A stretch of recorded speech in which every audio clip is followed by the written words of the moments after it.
Muy buenas noches, sean ustedes bienvenidos. Damos inicio al módulo número 8 del programa de Educación Médica Continua. Importante para ustedes recordar indicaciones que nos van a servir para tener una conexión ideal. Tome en cuenta que la transmisión de su webinar está relacionada con el Internet que cada uno de los usuarios disponga para su conexión. Les recomendamos conectarse a una red Wi-Fi estable para que su señal sea de mejor calidad. Si pierde conexión o si interrumpe la transmisión, por favor, pulse el botón rojo Reconectar que se encuentra en la parte superior de sus pantallas. Si se ha conectado desde una computadora, el chat del evento lo encontrará hacia el lado derecho. Si están conectados desde un celular, este está ubicado en la parte baja del mismo. Allí podrán realizar sus preguntas o sus consultas a los speakers. Tomemos en cuenta, por favor, que cuando tengamos que seleccionar las opciones para votar, debemos seleccionar la opción y presionar el botón de votar. Es así únicamente que se contabiliza para las respuestas. Todo lo que se escribe en el chat no se suma para la contabilidad de las encuestas finales. Les queremos recordar a todos, por favor, que deben cumplir con la prueba al finalizar el módulo. Sean ustedes bienvenidos, que sea un éxito. Les dejo con los speakers de esta noche. Gracias.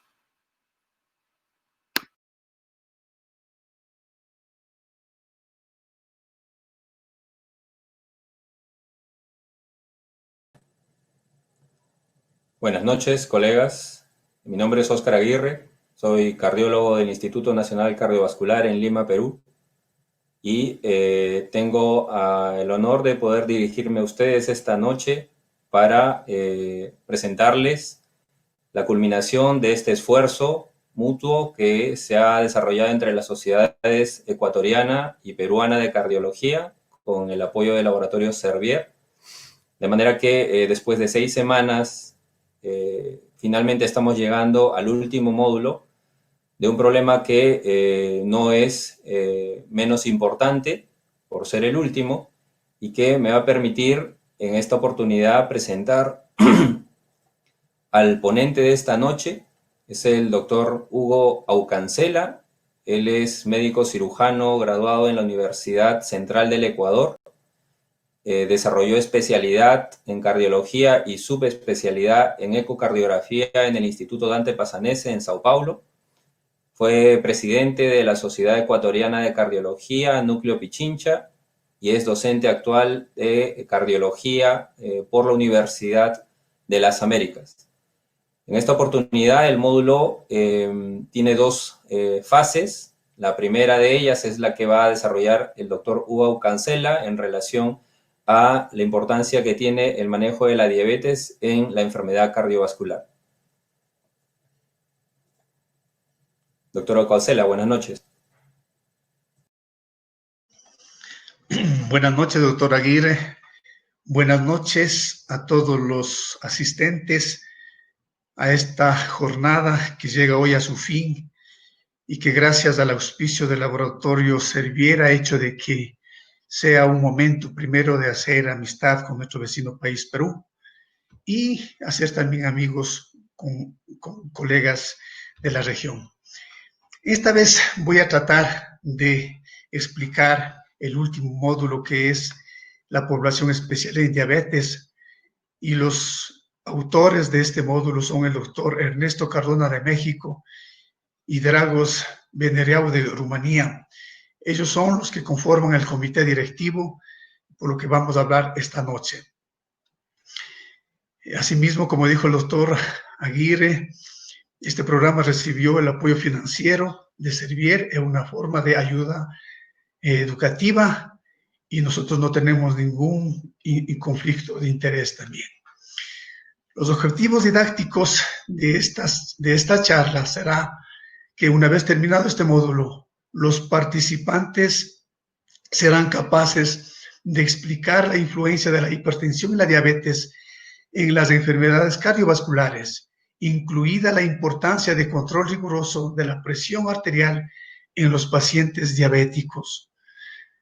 En segundo lugar, evaluar las pruebas a favor de los IECAS y de los ARAS sobre la y mortalidad cardiovascular en pacientes de hipertensión y en diabetes. Finalmente, evaluar las pruebas a favor de los IECAS y los ARAS para la prevención de la enfermedad renal crónica en pacientes con diabetes y alto riesgo cardiovascular. Vamos a desarrollar en este módulo dos preguntas que es de importancia en este módulo. La primera es: ¿la hipertensión y la obesidad aumentan el riesgo de las complicaciones vasculares de la diabetes? Y en segundo lugar, ¿el control de la presión arterial previene la mortalidad y morbilidad cardiovasculares en pacientes diabéticos? Entonces, esto vamos hoy a confirmar con hechos y con falsedades. Bueno, vamos ahora a hacer la introducción de este módulo y para eso vamos a presentar un caso clínico. Este caso clínico se trata de un varón de 58 años de edad que no tiene antecedentes de enfermedad arterial coronaria y tiene en la historia clínica como antecedente de diabetes tipo 2 con diagnóstico hace 4 años y con tratamiento a base de metformina. Tiene hipertensión arterial de grado 2, tiene otro factor de riesgo que es el tabaquismo de 10 a 15 unidades por día y otro factor que tiene una vida sedentaria. Entre los medicamentos que toman actualmente está la metformina de 500 miligramos por día, un beta bloqueador, un cardioselectivo de 50 miligramos 2 veces por día. Y lo que acude el paciente nuestro es por porcentaje de esfuerzo. Dentro del examen físico, lo que hay que destacar es que existe un peso de 106 kilos, que para una altura de 1,80 m significa que existe un sobrepeso de aproximadamente 26 kilos. O sea, estamos hablando de otro factor de riesgo también. Tiene una frecuencia cardíaca en reposo de 90 latidos por minuto, a pesar que está tomando ya un beta bloqueador cardioselectivo. Y no hay ninguna otra anomalía que explique también su historial médico. Dentro de los otros exámenes para completar la historia clínica, vamos a ver las pruebas de diagnóstico y vemos que el colesterol tiene un aumento llegando hasta 260 miligramos por decilitro. El colesterol de las lipoproteínas de baja densidad también un poco elevado. Igualmente el colesterol de alta densidad está, digamos, en un límite normal máximo. La glucosa en ayunas, y a pesar que está con la metformina, está con 135 miligramos por decilitros, tiene una hemoglobina A1C de 7.8%, una creatinina de 1.3 y una microalbuminuria de 267 miligramos en 24 horas.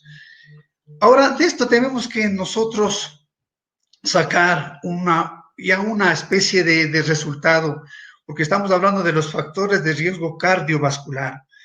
Y si sumamos todos los factores de riesgo cardiovascular, ya podemos nosotros encuadrarle a nuestro paciente de que se trata con un score, con riesgo de score por encima de los 10%. Entonces, lo que nos ubica ya en un paciente con alto riesgo. Entonces, vamos a seguir desarrollando. Con todos estos datos ahora queremos hacer la pregunta al auditorio y la primera es: ¿la hipertensión arterial y la obesidad aumentan el riesgo de complicaciones vasculares de la diabetes? Entonces vamos a contestar y todo el auditorio tiene de 10 a 15 segundos para ver cómo es el resultado. Podemos empezar, por favor.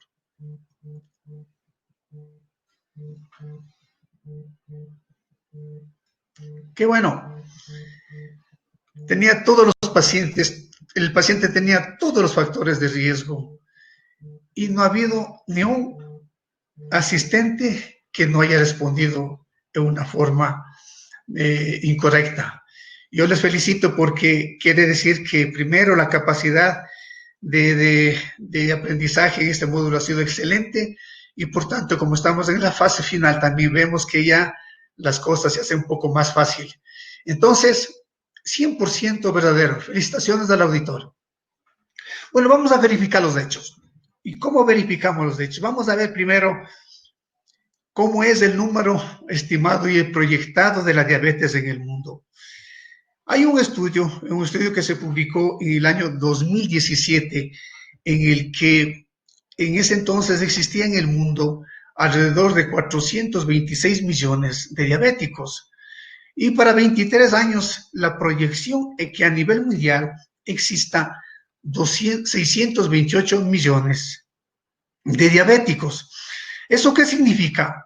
Que significa un aumento global de la diabetes en el mundo de aproximadamente por encima del 50%. En términos reales, el 51% a nivel mundial. Ahora vamos a desglosar cada una de las regiones. Y así, por ejemplo, vemos en Europa. En Europa, que en el 2017 tenía 58 millones de diabéticos, para el 2045 va a haber 67 millones de habitantes. Eso quiere decir un incremento de diabéticos. Eso quiere decir que ha habido un incremento de 9 millones y que en porcentaje va a haber un incremento del 15%. A nivel de Pacífico Occidental, en el Pacífico Occidental hay un incremento, si ustedes ven, de 159 a 183, hay un incremento de 24 millones. Lo que indica también un incremento en porcentaje del 15%. En el sudeste de Asia, entonces hay un incremento de 69 millones de habitantes. Y miren el incremento al 2045, que es del 84%. Vamos a África. África existe al 2045 un incremento de 25 millones de habitantes, que en términos de porcentaje significa un incremento, imagínense, de 156%. Vamos a la región de Oriente Medio. En el Oriente Medio existe un incremento de 43 millones de diabéticos, lo que significa de que existe también un incremento del 110% de diabéticos a esa época.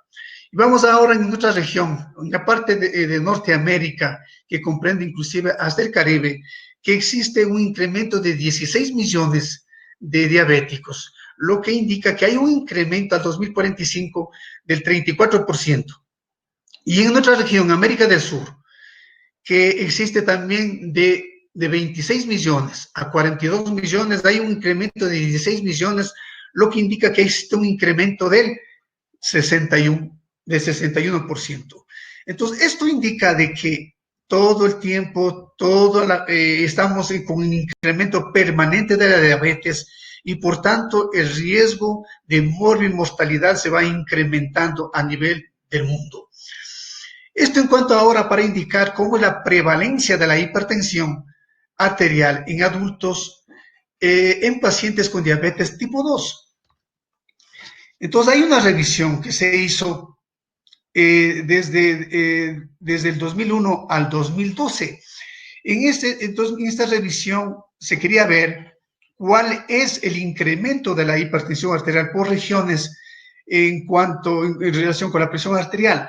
Y se clasificaron al azar unos cuantos países. Vamos en Asia. En Asia se vio que en Israel, en una población, con un estudio de personas con una presión arterial de 120/80, miren que la asociación con diabetes llegó al 93%. En una población asimismo en Israel, pero con una presión de 130/85, se redujo la presión al 84% de la presión arterial. En Israel asimismo, en cambio, de 140/90, miren el porcentaje de prevalencia se redujo al 76%. Esto quiere decir que mientras menor es el rango de hipertensión arterial, podemos ver que el riesgo de hipertensión arterial será más alto.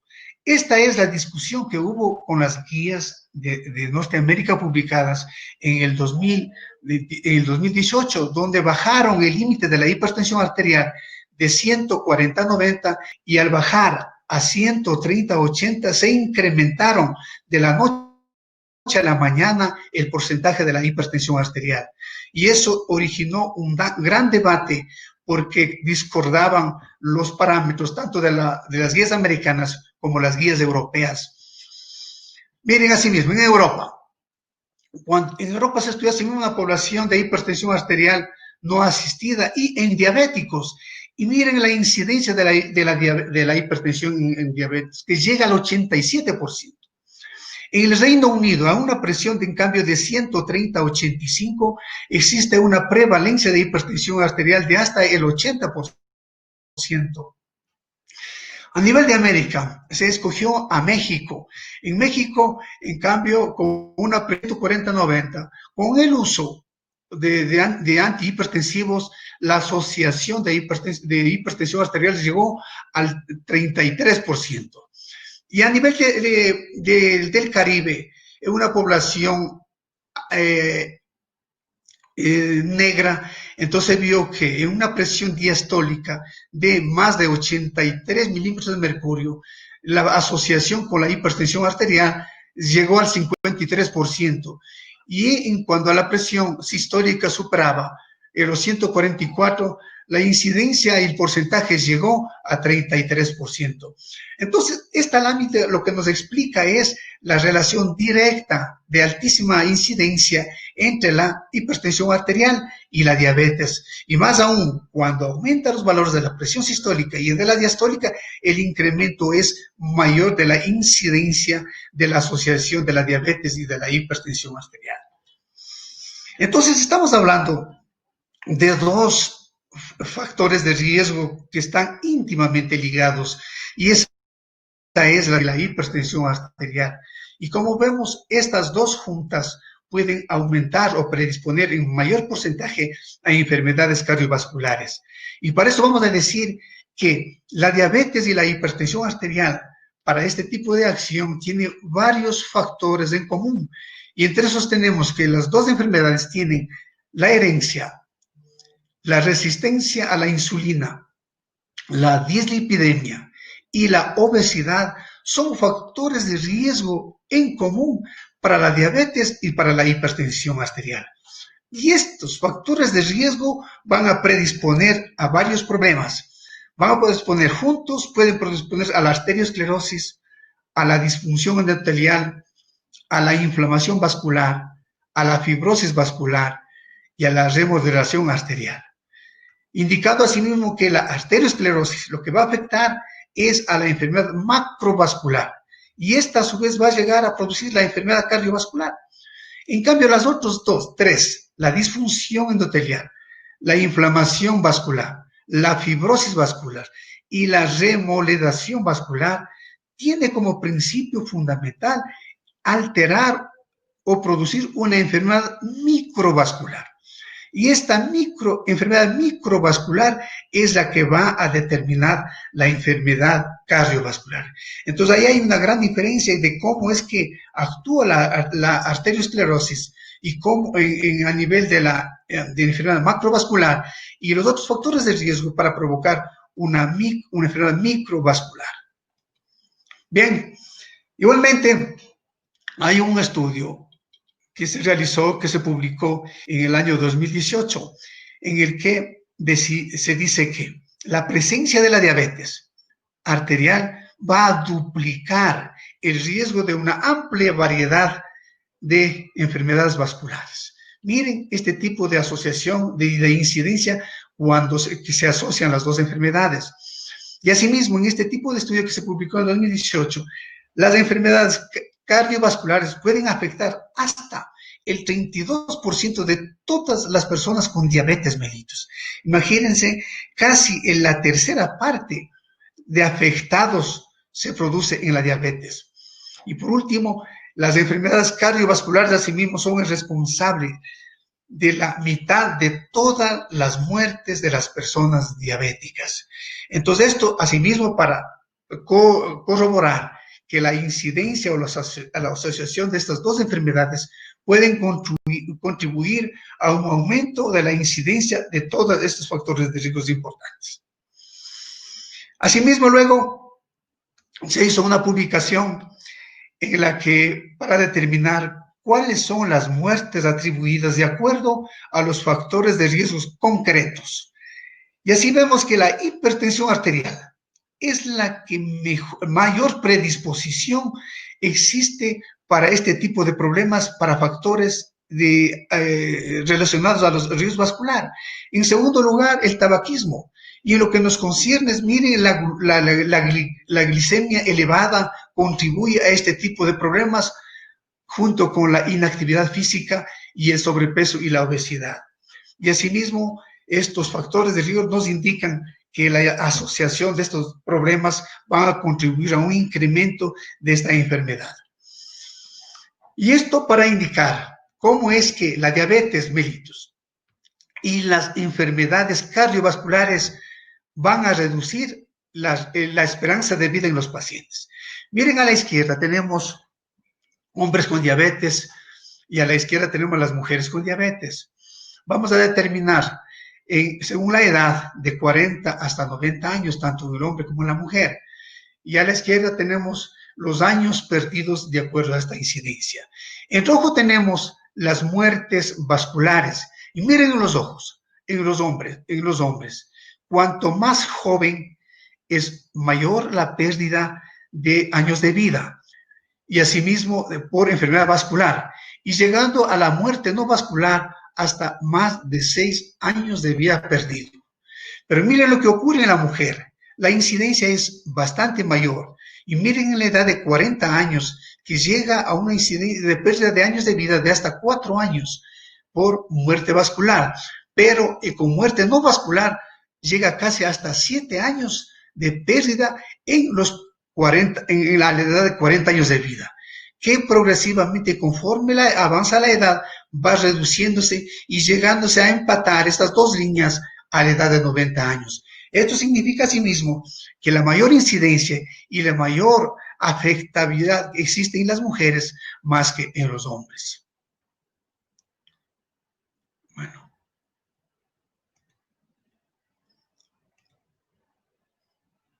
Bueno, no sé qué pasó.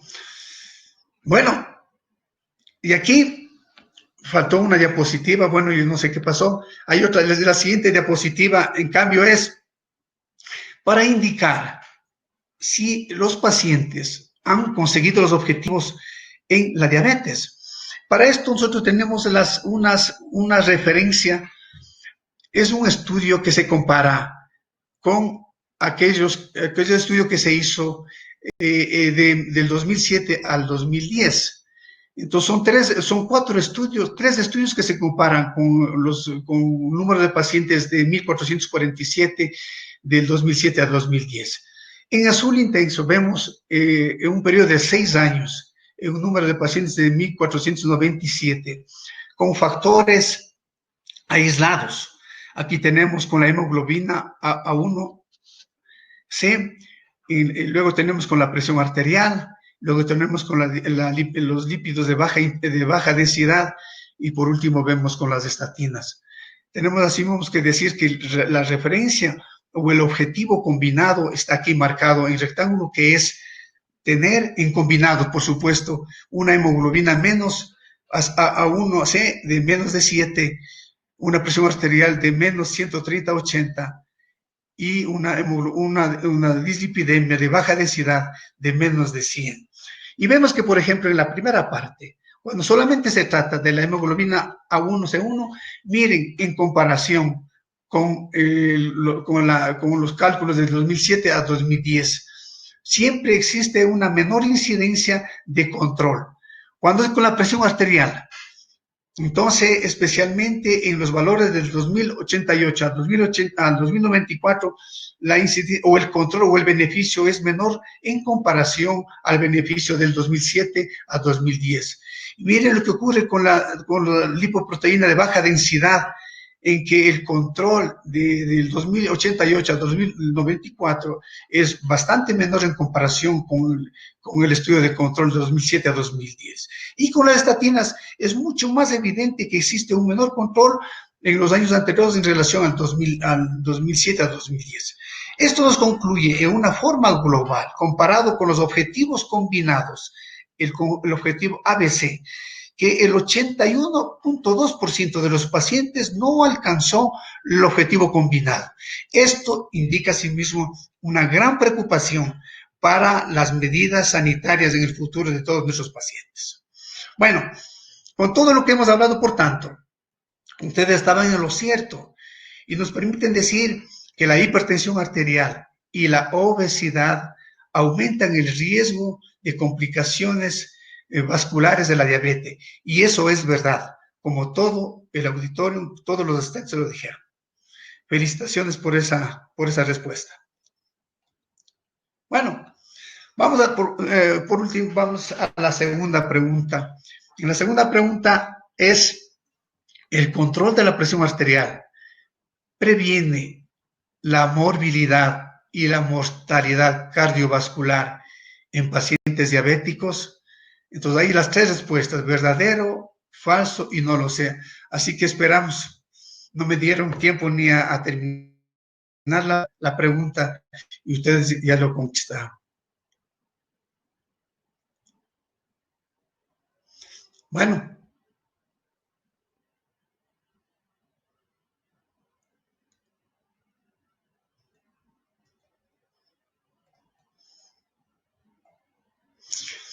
Bueno, vamos a verificar los hechos. Entonces, asimismo, el 100%, todavía no tengo las respuestas.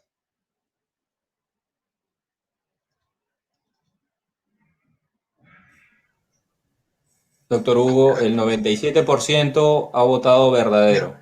Perfecto. Falso, 2%, no lo sé, 0%. Bueno, felicitamos asimismo al auditorio, a la presencia de todos los participantes. La respuesta es muy, muy importante y eso significa una vez más que existe el conocimiento adecuado de todo lo que estamos preguntando. Ahora vamos a verificar los hechos.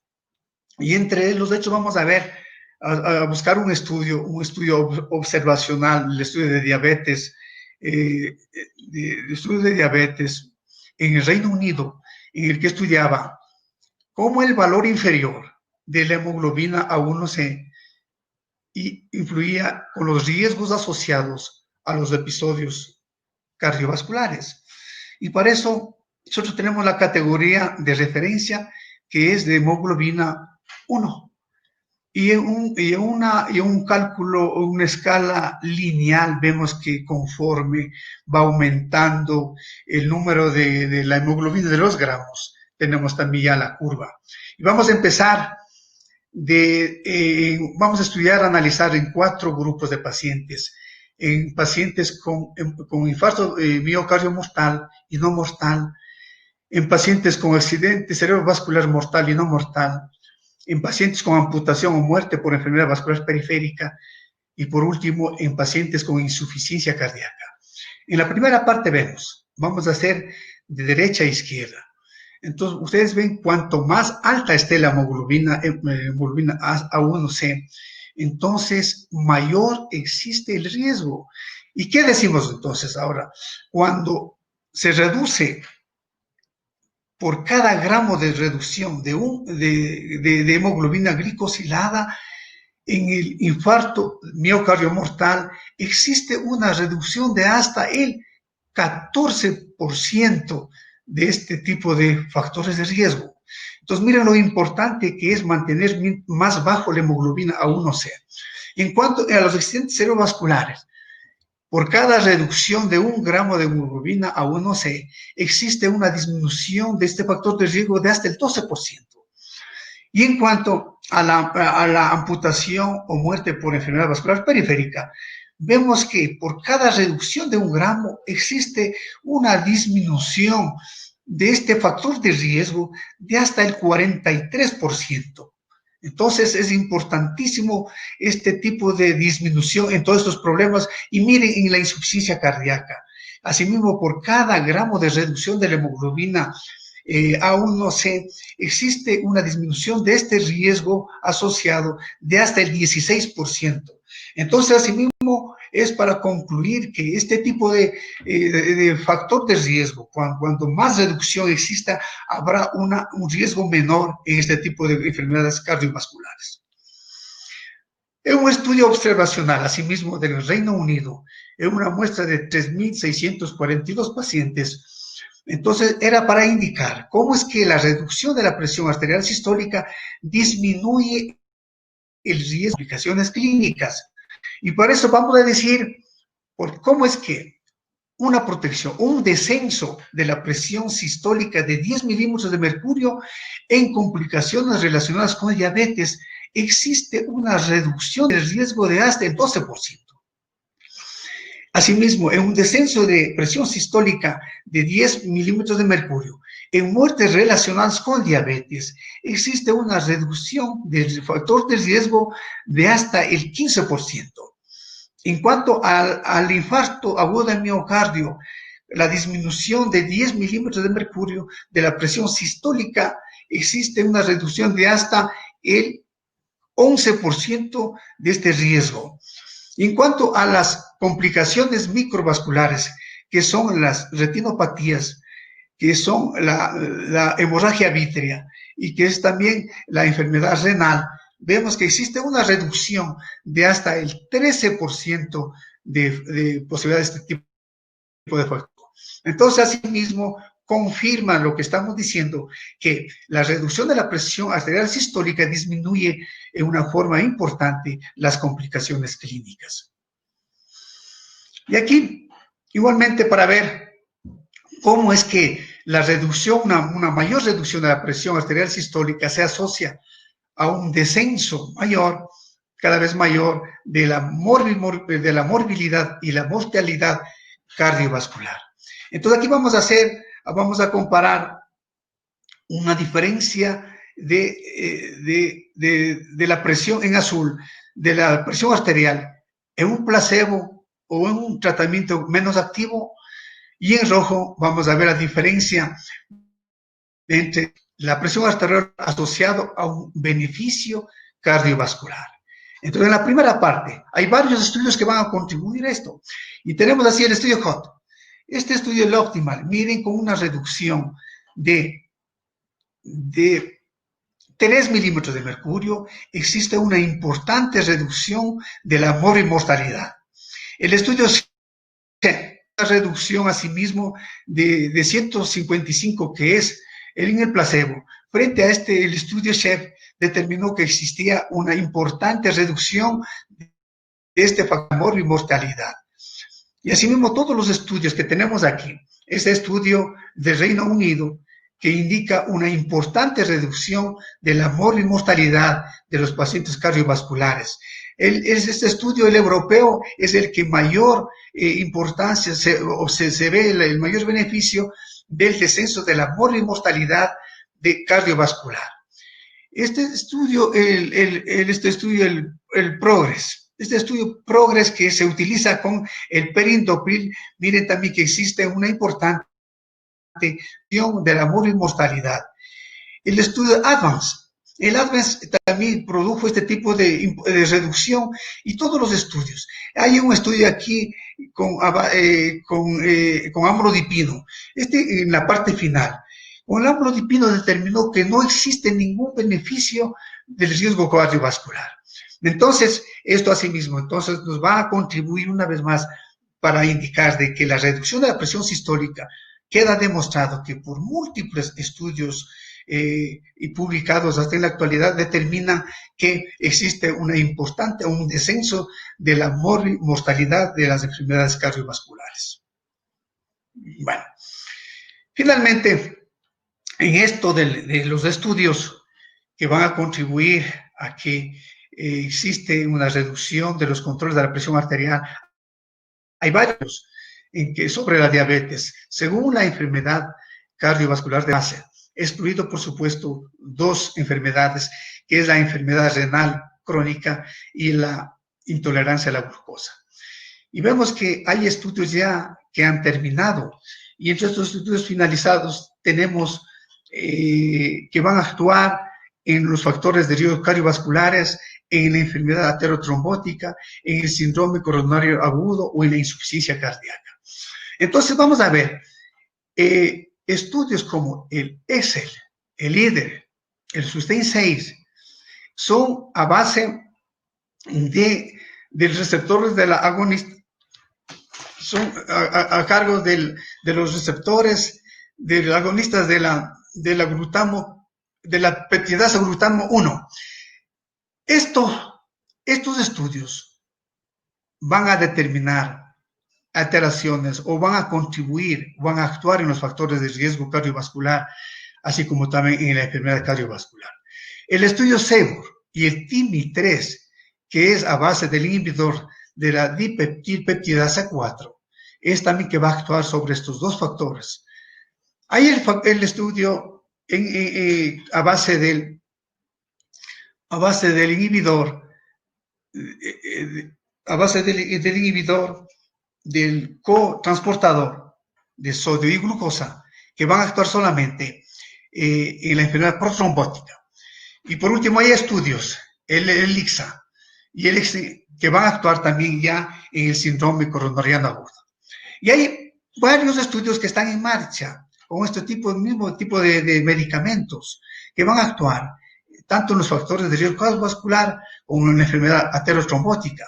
Y en eso tenemos el REMAIN, el Pioneer 6, el Carmelina, el Carolina, el ICLEI, TIMI 58, el Harmony, que va a actuar en la enfermedad aterosclerótica. Y hay estudios que están en marcha en base con el inhibidor del cotransportador de sodio y glucosa, como es el DAPA en falla cardíaca, el DELIVER, el Empire con fracción de eyección reducida y preservada, el SOLAIS. Entonces, estos estudios van a contribuir a sí mismos que actúan reduciendo la mortalidad en los pacientes con diabetes. Bueno, eso ha sido una presentación para indicar ahora lo que ustedes verificaron, en la que el control de la presión arterial previene la morbilidad y la mortalidad cardiovascular en pacientes diabéticos. Entonces, se va al criterio del 97% de votantes verdaderos que hizo, y felicitaciones por ese gran aporte a esta pregunta. Bueno, esto es lo que yo tengo que informarles en pacientes en el estudio de diabetes en este módulo 8. Estamos a la disposición del auditorio. Muchas gracias por la atención. Muchas gracias, doctora Ocancela. Vamos a pasar a la sección de preguntas y comentarios. Tenemos algunas preguntas que han llegado a nuestro sistema. Doctor Hugo, el doctor Morales nos pregunta, según los estudios y los metaanálisis, ¿a partir de qué nivel de glicemia ya se está presentando daño vascular? Bueno, el daño vascular está demostrado que puede provocarse a partir de los niveles de 140 miligramos por decilitro. Esas son las evidencias que tenemos ahora. Sin embargo, lo que estamos viendo ahora es que la diabetes en general va a provocar este tipo de problemas de enfermedades, tanto especialmente en la microcirculación. Y este problema de la microcirculación hace de que, al no haber evidencia de alteraciones en enfermedades vasculares de vasos grandes, sea también una enfermedad silenciosa. Bien. Gina Simbaña nos pregunta si mientras más baja la hemoglobina glicosilada, mejora el riesgo vascular. ¿Qué le parece un paciente hipertenso y diabético de 80 años cuyo último examen de glicosilada está en 5.7? ¿Estaría bien mantenerlo con esos niveles, considerando la edad? Bueno, esas son preguntas excelentes y que vemos también en el día a día. Un paciente de esa edad, con esos factores de riesgo diabético, con 5 miligramos, entonces yo creo que es una opción para mantener en ese nivel, puesto que lo que estamos reduciendo es un factor de riesgo nada más, puesto que sin embargo existe otro, la hipertensión arterial y la diabetes, que van a contribuir al empeoramiento de la enfermedad. Cabe indicar que estos son factores de riesgo aislados y las complicaciones de todos los problemas de estos es en asociación con múltiples factores de riesgo. Y ahí la importancia de calcular el score, el riesgo de score, que tenemos que clasificar a nuestro paciente en el riesgo, si es bajo, moderado, de riesgo alto o de riesgo importante. Entonces, contestando esa pregunta, diremos de que es la suma de todos los factores de riesgo los que nos va a permitir el desarrollo de esta enfermedad. Definitivamente es muy importante la suma de los factores de riesgo, definitivamente también importa el tratamiento. El paciente diabético sabemos que no solo recibe terapia para controlar la glicemia, sobre todo en esa diapositiva donde usted coloca los fármacos antidiabéticos contemporáneos, que es bien conocido que han cambiado el orden del tratamiento de la diabetes en las guías, y cambia un poco la preocupación que se tiene en relación al nivel de hemoglobina glicosilada, que tradicionalmente se conocía que mientras más añoso podemos ser más permisivos en la glicosilada, va a depender si está o no con insulina, ¿no? Definitivamente, porque si recibe los nuevos antidiabéticos, de repente ya no hay esa preocupación por la hipoglicemia. Y por ello, una de las preguntas era en relación justamente a la hipoglicemia. Creo que ya usted también la ha respondido, donde se supone que depende del tratamiento. En un paciente adulto mayor, la hipoglicemia va a tener mayor complicación, no solo digamos a nivel de lo que es la diabetes, sino sobre todo a nivel cardiovascular. El doctor Pedro Núñez nos pregunta si el perindopril baja aún más el riesgo vascular en comparación con los bloqueadores de los receptores de angiotensina. Sí, el perindopril es un IECA que se ha demostrado que la reducción va asociada a un beneficio, a más de que existe una menos interacción a nivel renal. El perindopril es una de las opciones, no el perindopril, digamos los IECAs. Los IECAs son medicamentos que van asociados a un beneficio de este tipo de reducción de factores de riesgo, y mientras más haya una reducción de la presión sistólica, mayor será el beneficio. Sin embargo, tenemos que tomar en cuenta que en los pacientes adultos añosos, por sobre 70 o 80 años de edad, como se asocia el proceso degenerativo de la arteriosclerosis, fisiológicamente están teniendo presiones sistólicas mayores, a tal punto de que existe en la clasificación la hipertensión sistólica aislada. Entonces, en estos pacientes, por supuesto, va a ser un poco más difícil comparar el beneficio de estos IECAs, en este caso el perindopril, puesto que son pacientes que tienen también a más de eso, tienen una base anatómica indicada. Gracias, doctor.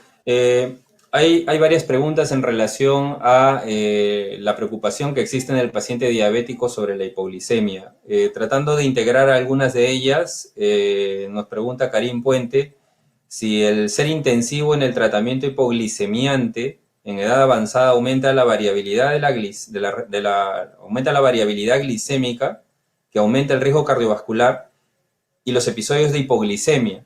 Imagino que tiene que ver este concepto con la terapia, digamos, intensiva de la hiperglicemia. Y lo podemos, digamos, combinar con la otra pregunta en relación a cuáles serían entonces las metas aceptadas de hemoglobina glicosilada que deberían mantener los pacientes hipertensos, diabéticos, evidentemente, al igual que el valor de la glucosa en ayunas de estos pacientes, para un poco terminar ya con el lado de la hipoglicemia. Bueno, asimismo, en estos pacientes tenemos que tomar en cuenta qué tipo de tratamiento lo va teniendo. Si es el tipo 1 o es el tipo 2. Entonces, cuando se pasa también a los casos extremos, cuando hay una reducción por debajo de 100 miligramos por decilitro, el problema también es contrario al beneficio. Y por eso que se estima que el término adecuado de un paciente controlado con cualquier medicamento tiene que estar entre los 120 y los 140 miligramos por decilitro. Ahora, esto es importante, asimismo, dependiendo del tipo de tratamiento que tengamos, si es con insulina o si son con los antidiabéticos orales. Entonces, como les decía también, la asociación de la diabetes con la hipertensión arterial va a aumentar el riesgo cardiovascular de hasta el 33% en estos pacientes. Ahora, en cuanto a la pregunta sobre la hemoglobina A1C, ¿cuál sería el valor ideal para mantener un paciente hipertenso? Se estima más o menos que debe ser entre 6 decilitros por minuto. 6, máximo 7. Bien. Acá hay una pregunta que siempre llama al debate. Nos pregunta Mariela Cerda si considera necesario a un paciente diabético e hipertenso dar profilaxis con aspirina, 100 miligramos diarios. Bueno, es un tema igualmente en controversia en la actualidad. La aspirina tiene diferentes factores de riesgo, tiene unas acciones que hace algún tiempo era la prevención de muchas enfermedades, pero estamos viendo ahora que la prevención, hay dos tipos de prevenciones, por supuesto, la prevención primaria y la prevención secundaria. No hay ninguna evidencia de que la aspirina tenga un efecto preventivo de prevención primaria. En la secundaria debe ser, en cambio, parte fundamental del efecto antiplaquetario, antitrombótico que tiene la aspirina, especialmente en aquellos pacientes secundarios, o sea, en aquellos pacientes que han tenido un infarto agudo del miocardio, aquellos que han tenido una revascularización del miocardio. Entonces, en esos pacientes son los que están indicados la aspirina. Por tanto, está en debate y creo que ya está confirmado que el uso de la aspirina para la prevención primaria no tiene mucho asidero. Ya.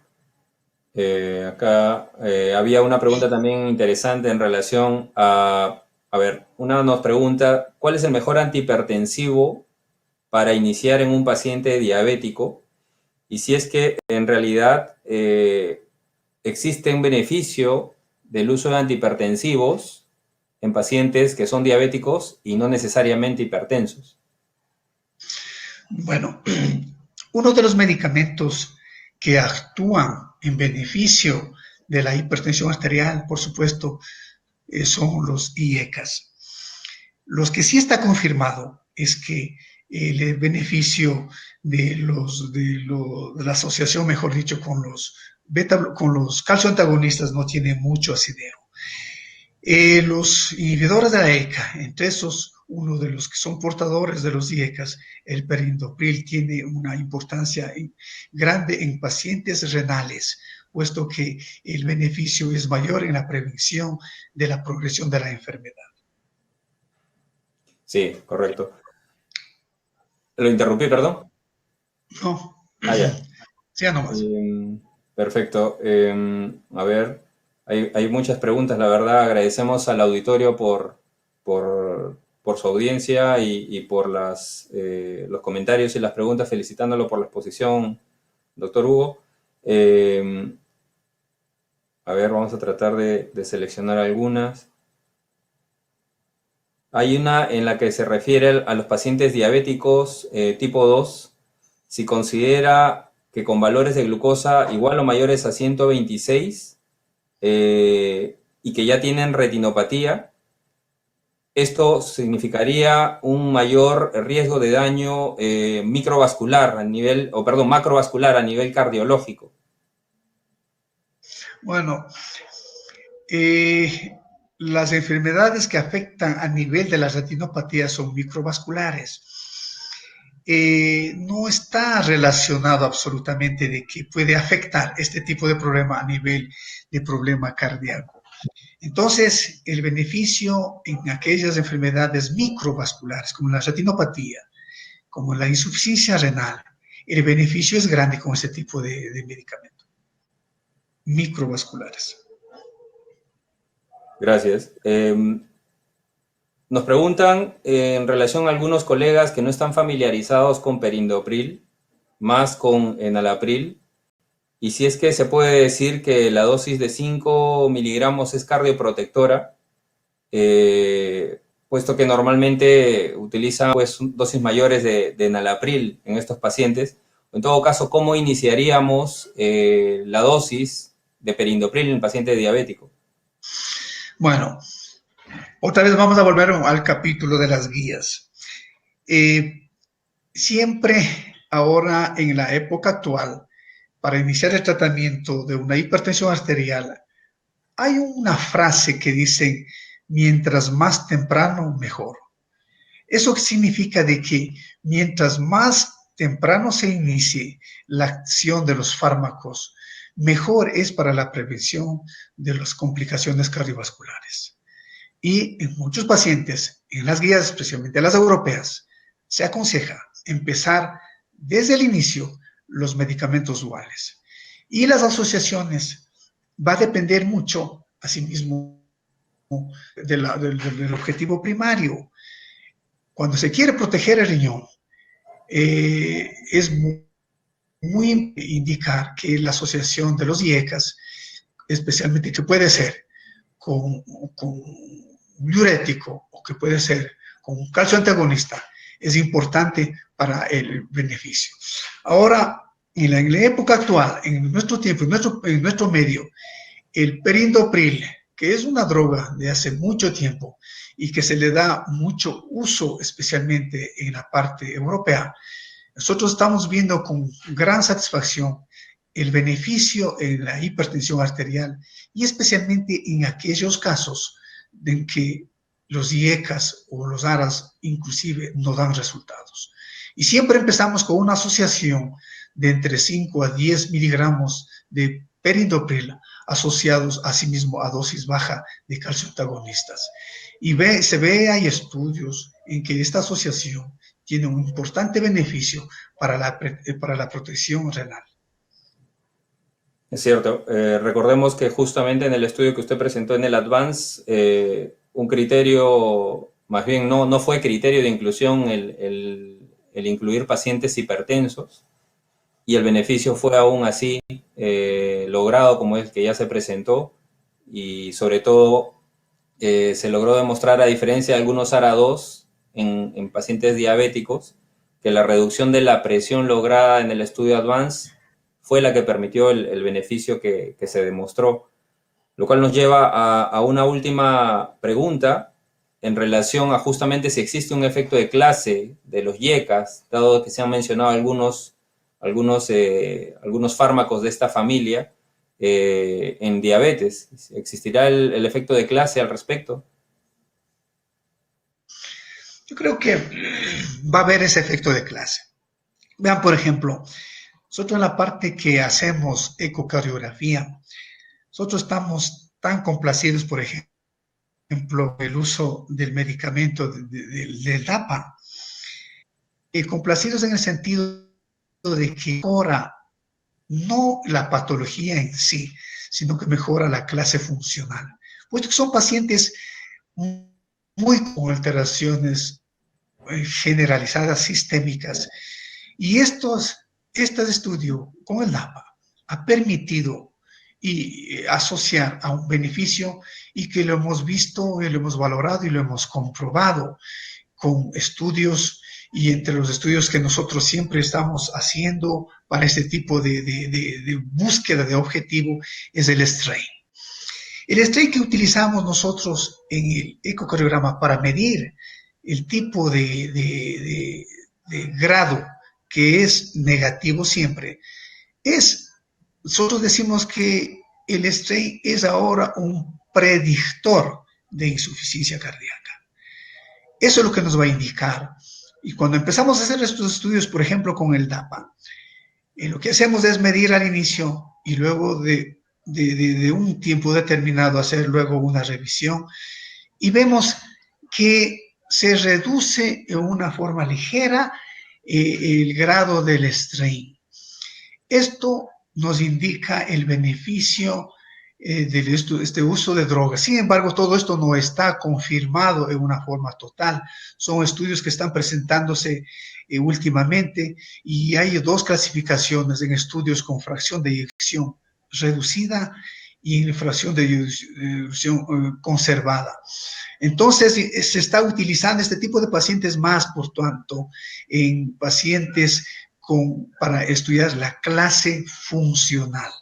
Y estos estudios con estos nuevos fármacos contribuyendo a que se mejore la clase funcional de nuestros pacientes. Sí, muy cierto. Ha llegado una última pregunta y creo que con esta vamos a cerrar, puesto que usted ha hablado del tópico de insuficiencia cardíaca y de los nuevos antidiabéticos con todos los beneficios demostrados. Acaba de mencionar en su ponencia las ventajas de un YECA tisular en pacientes que no necesariamente eran hipertensos, pero diabéticos. Entonces, digamos que los pacientes diabéticos están siendo tratados también desde el punto de vista cardiovascular. Y una apreciación podría ser si es que nosotros estamos listos para tratar al paciente diabético con hipertensión o al paciente diabético con insuficiencia cardíaca, que es lo que usted acaba de mencionar, sí, un poco metiéndonos en el tema de la endocrinología, ¿no? Sí, y esto es porque en estudios actuales inclusive, para prevenir este tipo de efectos en las complicaciones, y hay estudios en los que se asocia estos medicamentos antidiabéticos, por ejemplo, de la insuficiencia cardíaca en pacientes no diabéticos. Esto va a permitir una reducción del deterioro y por supuesto lo que especialmente estudia reducción de la clase funcional de este tipo de pacientes. Porque es el objetivo, reducir clase funcional porque son pacientes que están en clase funcional 3, 4. Y este beneficio será importante en este tipo de pacientes. Bien, doctor Hugo Cancela, han sido todas las preguntas. Me uno a las felicitaciones del auditorio por su ponencia, excelente. Y quiero agradecer al Laboratorio Servier por permitirme moderar su charla en esta oportunidad y agradecer a toda la audiencia que se ha dado pie en este día, en esta noche, para detenerse un poco en sus labores diarias para poder compartir con nosotros esta información. Les recuerdo que pronto se les enviará la evaluación para que se pueda obtener el creditaje correspondiente. Sin otros comentarios, quiero dar por cerrada este encuentro de esta noche y desearles buenas noches a todos ustedes. Doctor Hugo, buenas noches.